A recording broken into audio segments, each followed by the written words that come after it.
pois entendemos que, por lo menos do que coñecemos deste fallo do Tribunal Supremo respecto ao caso ENCE, que a tesi da Xunta sobre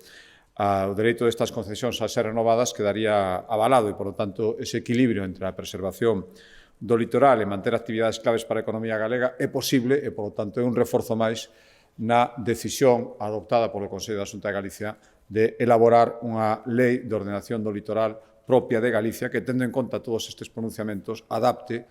a toda a situación e a normativa estatal básica a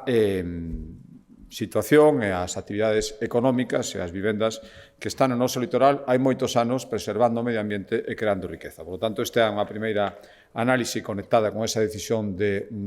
recurso do regulamento, e ainda non se pronunciou o Supremo, o recurso é recente, pero,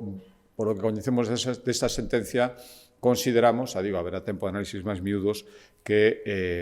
quedaría reforzada a tesis non só defendida pola Xunta de Galicia no recurso, senón tamén a queremos plasmar tamén na Lei de Ordenación do Litoral, que está agora, como saben, en plena fase de elaboración.